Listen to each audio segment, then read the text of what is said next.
sous le choc, complètement sous le choc de cette tuerie d'hier qui a fait, je vous le rappelle, 15 morts et 28 blessés dans une école du Colorado. Pour en parler avec nous, le docteur Louis Morissette, c'est un psychiatre de l'Institut Pinel qui est spécialisé dans les adolescents. Bonjour, docteur Morissette. Bonjour. Quelle est votre première réaction là, devant ce drame qui nous laisse pour la plupart complètement sans mots? D'abord la surprise, ensuite la tristesse pour les victimes, les familles. C'est surtout ça qui nous frappe en premier. Ensuite, c'est trouver des moyens pour éviter que ça revienne, que ça se reproduise. Parce que c'est la 8e, on le disait dans le bulletin, hein, c'est la 8e fusillade en 1 an et demi dans des écoles américaines. Exactement. Et je pense qu'il faut commencer à apprendre de ce qui se passe. Hier, le président Clinton en a parlé, je pense, à 4 reprises dans sa petite conférence de presse. Il a parlé des armes. Il faut diminuer l'accès aux armes. Au Canada, on a beaucoup moins de ces phénomènes-là, en partie, pas uniquement, mais en partie parce que les armes ne sont pas aussi facilement disponibles. Bien oui, on dit qu'il y a 200 000 armes qui sont en circulation aux États-Unis. Alors, c'est tout un problème que d'essayer de contrôler ça. Ces jeunes faisaient partie de ce qu'on appelle en anglais la trench coat mafia.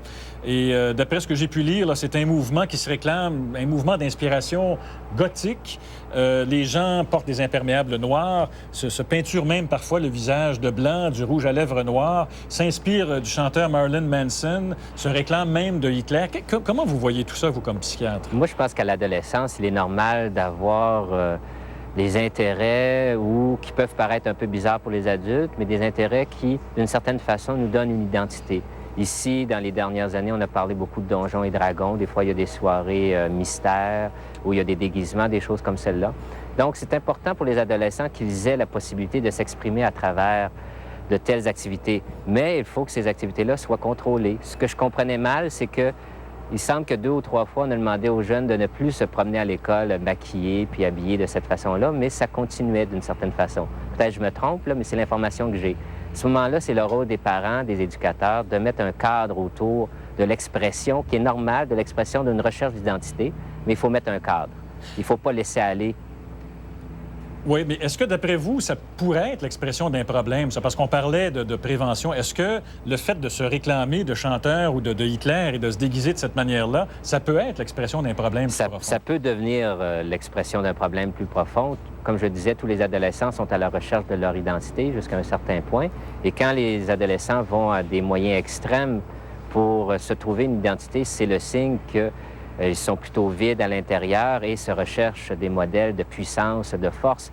Souvent, les adolescents qui font des actes spectaculaires comme ceux-là, c'est des adolescents qui sont très vulnérables au point de vue narcissique.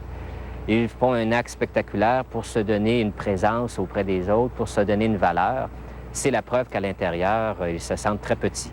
Ce sont toujours des garçons qui posent ces gestes-là, ce genre de fusillade. Il y a un courant de pensée qui dit que, bon, on sait que les filles performent mieux à l'école que les garçons, et il y a un courant de pensée qui dit que malgré les apparences, on semble s'occuper peut-être moins d'une certaine façon des garçons. Est-ce que ça vous parle, ça?